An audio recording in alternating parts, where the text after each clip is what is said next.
नमस्कार बच्चों। आज हम पढ़ने जा रहे हैं हमारे पाठ्य पुस्तक की एक कविता साथी हाथ बढ़ाना। साथी हाथ बढ़ाना कविता साहिर लुधियानवी ने लिखी है, जो कि हिंदी और उर्दू के काफ़ी बड़े शायर हैं। उर्दू में ज़्यादातर उन्होंने लिखा है। इस कविता में बताया गया है कि हमें सबने मिलजुल कर काम करना है। ये गीत किसी फिल्म के लिए लिखा गया था बच्चों। नया दौर नाम की एक फिल्म थी, उसके लिए लिखा गया था। और ये आज़ादी से थोड़े समय बाद ही लिखा गया था, जब हमारे देश का नया निर्माण हो रहा था। इस गीत में, इस कविता में हमें मिलजुल कर एक साथ काम करने की प्रेरणा दी गई है। कवि ने बताया है कि जब भी मनुष्य ने मिलकर काम किया है, तब तब उसने सारी मुश्किलों को आसानी से पार किया है। कवि का मानना है कि सुख और दुख तो जीवन में चलते रहते हैं, लेकिन हमें हर परिस्थिति में अपनी मंजिल की ओर बढ़ना है। और जितना हम सब मिलजुल कर काम करेंगे, एक होकर काम करेंगे, उतना ही हमारे लिए अच्छा रहेगा, उतना ही जल्दी हम आगे बढ़ पाएंगे। तो बच्चों, पहले हम कविता पढ़ लेते हैं। साथी हाथ बढ़ाना, एक अकेला थक जाएगा, मिलकर बोझ उठाना, साथी हाथ बढ़ाना। हम मेहनत वालों ने जब भी मिलकर कदम बढ़ाया, सागर ने रास्ता छोड़ा, पर्वत ने शीश झुकाया। फौलादी है सीने अपने, फौलादी है बाहें, हम चाहें तो चट्टानों में पैदा कर दें राहें, साथी हाथ बढ़ाना। कवि कहता है कि हमें मिलजुल कर काम करना है। साथ ही एक अकेला व्यक्ति बड़ा काम नहीं कर सकता, अकेला आदमी थक जाएगा। ऐसे में मिलजुल कर काम करना है, साथ ही हाथ बढ़ाना, यानी सब साथी मिलकर, सब लोग मिलकर काम करें। भारत का निर्माण करना कोई छोटा काम नहीं था। तो ऐसे में जब सभी लोग एक साथ मिलकर काम करेंगे, तभी हमारा काम सही ढंग से हो पाएगा और हमारा देश सही ढंग से तरक्की कर पाएगा। भारतीयों का हौसला अफजाई करते हुए वो कह रहे हैं कि जब भी मेहनत करने वाले लोग एक साथ मिलकर कदम बढ़ाते हैं, तो समुद्र भी रास्ता छोड़ देता है और पर्वत शीश झुका देते हैं। यानी रास्ते में आने वाली चाहे कैसी भी बाधाएं क्यों न हो, वो सब की सब बाधाएं अपने आप दूर हो जाती हैं। फिर कवि कहते हैं कि फौलादी है सीने अपने, फौलादी हैं बाहें। फौलाद कहते हैं बच्चों लोहे को, फौलादी यानी लोहे जैसी मजबूत। कवि कह रहे हैं कि हमारे सीने और हमारी बाहें फौलादी हैं, बहुत मजबूत हैं। हम लोग मेहनत करने वाले लोग हैं, उनके सीने और बाहें मजबूत होते हैं, और अगर वो चाहें तो चट्टानों में भी रास्ते बना देते हैं। साथ ही हाथ बढ़ाना, वो कह रहे हैं कि सब मिलजुल कर काम करें। फिर वो कह रहे हैं कि मेहनत अपने लेख की रेखा, मेहनत से क्या डरना, कल गैरों की खातिर की आज अपनी खातिर करना। अपना दुख भी एक है साथी, अपना सुख भी एक, अपनी मंजिल सच की मंजिल, अपना रास्ता नेक। कवि कहते हैं कि मेहनत तो हमारी किस्मत में लिखी हुई है, हमारे भाग्य की रेखा है, उससे क्या डरना। कल हमने दूसरे लोगों के लिए मेहनत की थी, यानी अंग्रेज हमारे देश में थे जिन्होंने हम पर राज किया, हमें उनके लिए भी मेहनत करनी पड़ी थी। कल हमने औरों के लिए की थी, आज तो हमें अपने लिए करनी है। तो हमें मिलजुल कर मेहनत करनी चाहिए। हम सभी एक हैं, और साथ ही आप हमारा सुख और दुख दोनों एक हैं, यानी हम सुख और दुख दोनों में एक साथ रहेंगे।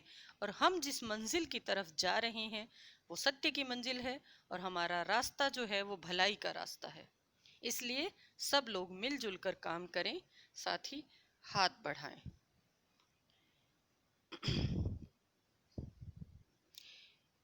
उसके बाद कवि कहते कि एकता की का महत्व बता रहे हैं।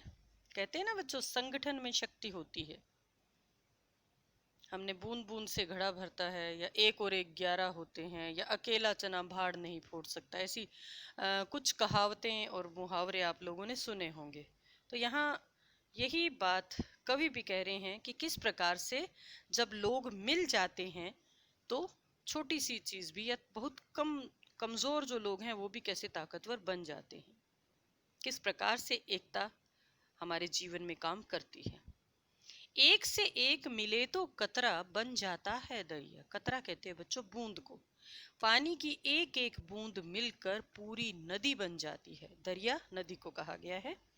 एक से एक मिले तो जर्रा बन जाता है सहरा। सहरा कहते हैं बच्चों रेगिस्तान को, और जर्रा कण। रेत का एक एक कण मिलकर इतना बड़ा रेगिस्तान बन जाता है। आपने रेत का एक कण देखा होगा, बहुत बारीक होता है, लेकिन जब बहुत सारे कण मिलते हैं तो इतना बड़ा रेगिस्तान बना देता है, इतने बड़े बड़े टीले बना देता है। एक से एक मिले तो राई बन सकती है पर्वत। राई बच्चों एक बहुत छोटा सा होता है, आपने अगर देखा है तो बहुत छोटी होती है राई, बारीक सी होती है बिल्कुल। लेकिन वो कह रहे अगर राई भी बहुत सारी जोड़ दी जाए, एक साथ मिला दी जाए, तो वो भी पर्वत की तरह बन सकती है, वो भी बहुत सारी हो सकती है।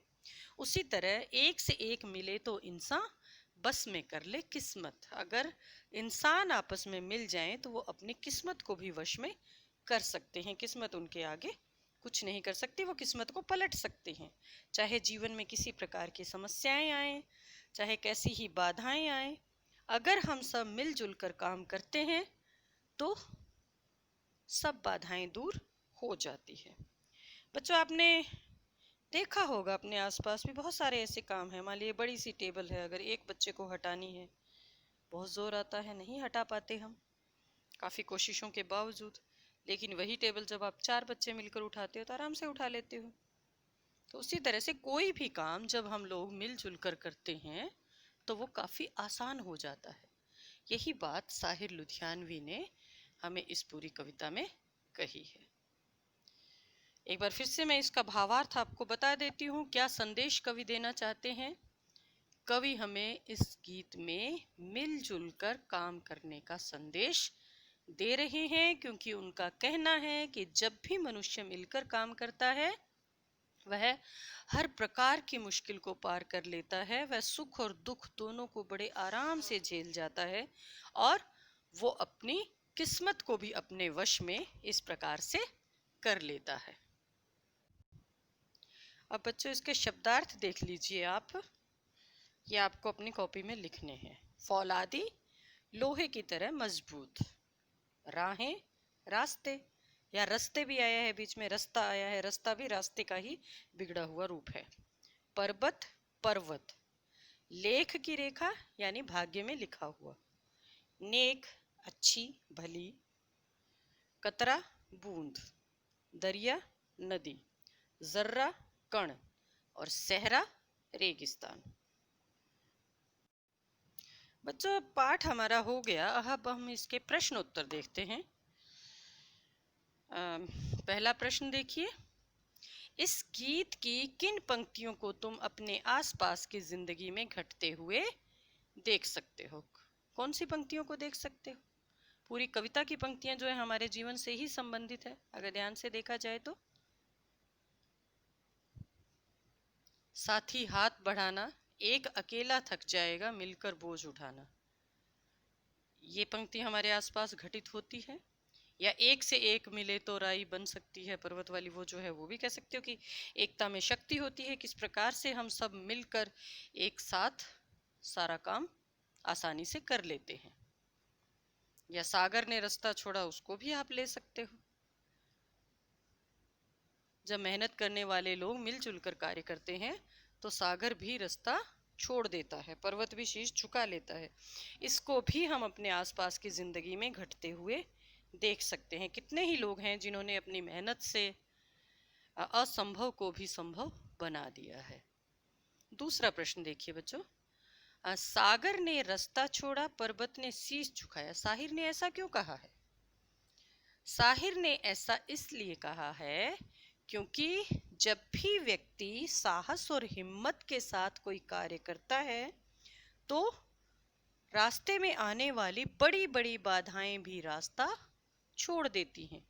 कितनी ही बड़ी मुश्किल क्यों ना हो, हम अपनी हिम्मत और मेहनत से उन सारी मुसीबतों को हल कर लेते हैं।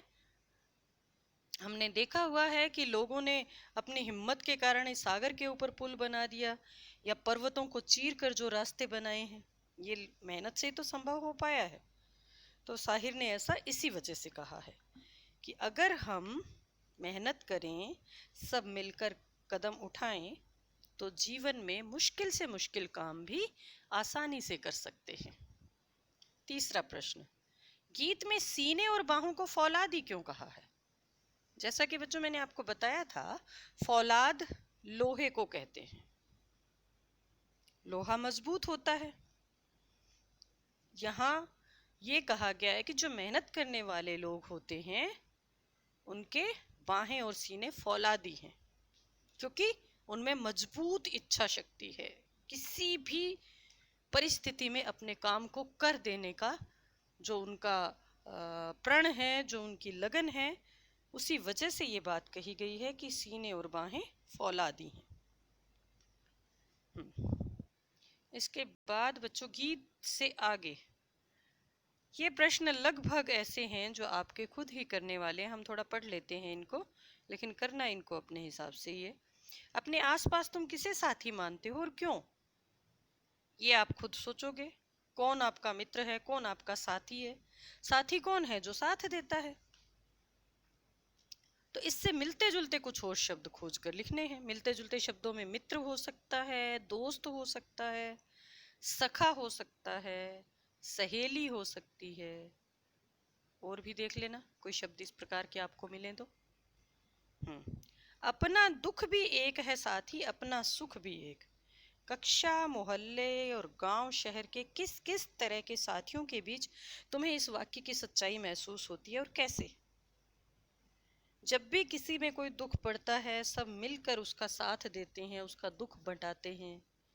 या जब कोई खुश होता है तो सबको बुलाता है, अपनी खुशी में शामिल करता है।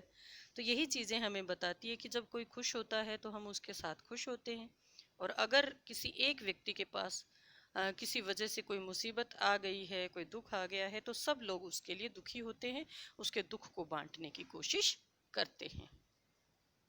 तीसरा प्रश्न, इस गीत को तुम किस माहौल में गुनगुना सकते हो?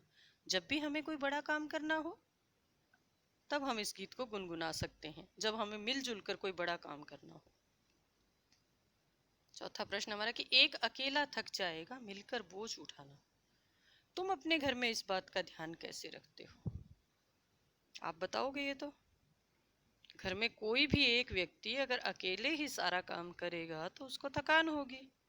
तो ऐसे में आप क्या ध्यान रखते हो कि आपके घर में जो कोई भी काम करने वाला व्यक्ति है वो थक ना जाए, इसके लिए मिलजुल कर काम करें? आप ध्यान रखते हैं? अगर रखते हैं तो किस तरह से रखते हैं, ये आप बताओगे।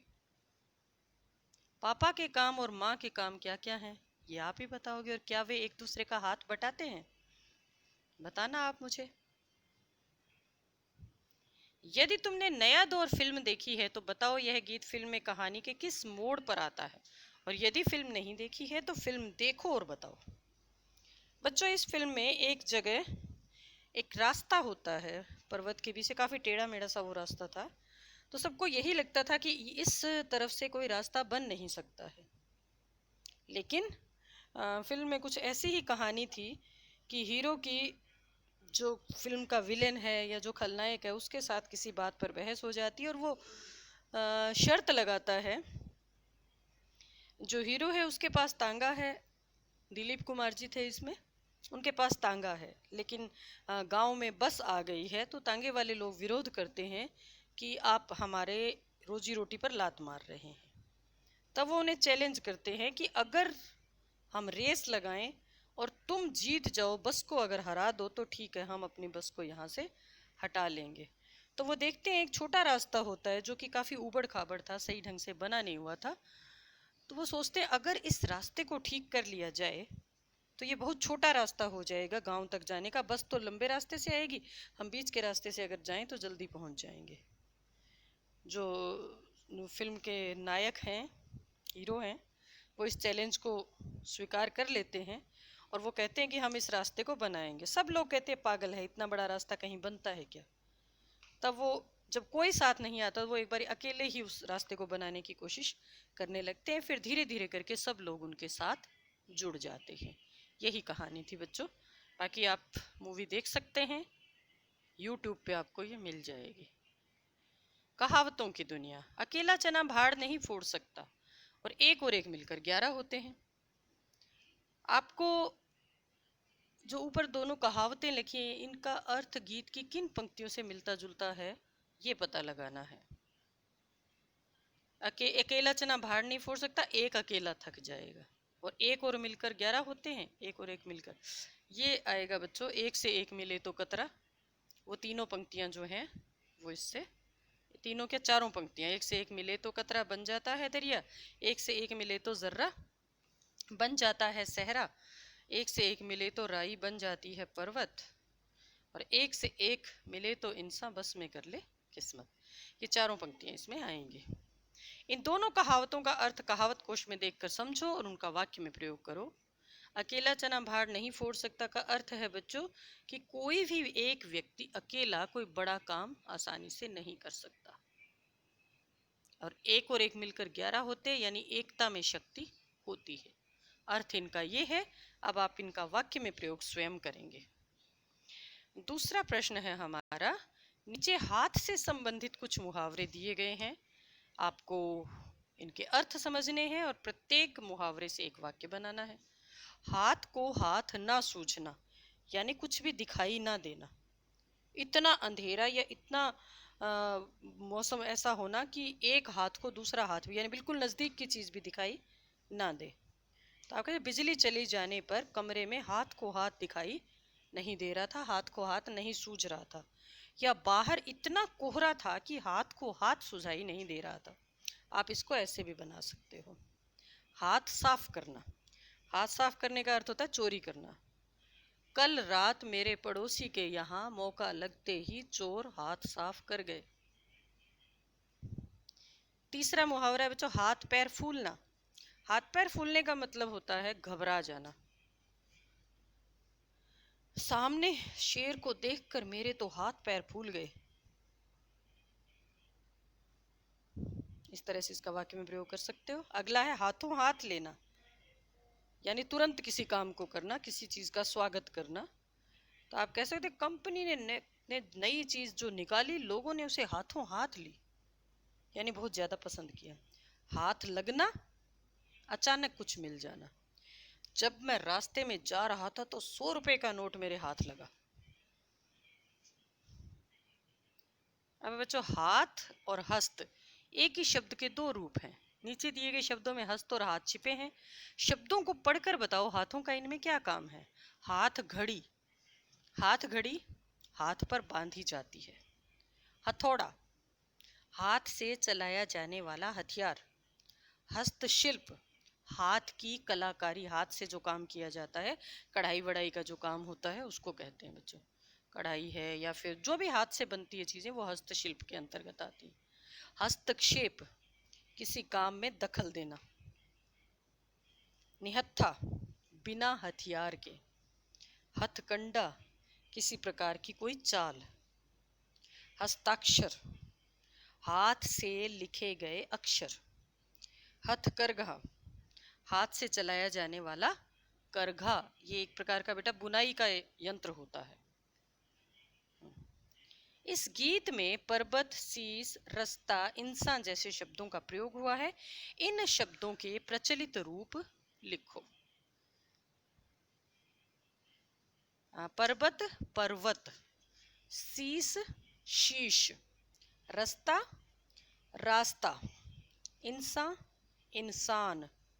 इनको इस तरह से हम लिखेंगे बेटा। ये उर्दू के शब्द हैं या आम बोलचाल के हैं। इनको शुद्ध हिंदी में अगर आप लिखोगे तो ये रूप इनके हो जाएंगे।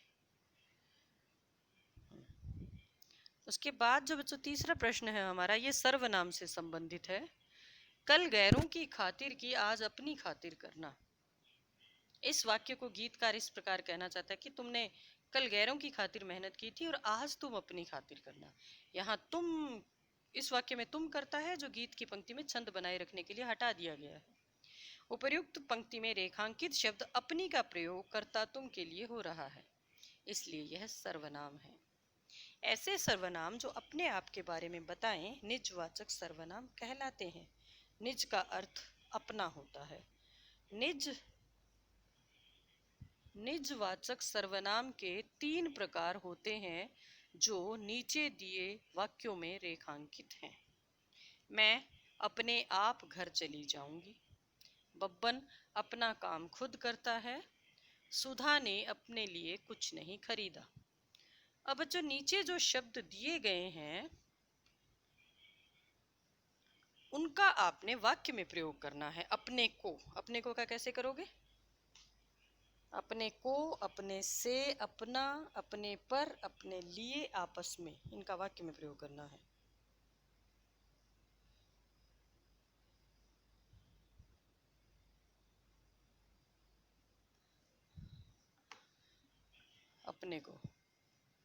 अपने को क्या लेना है? किसी को जो करना है कर ले।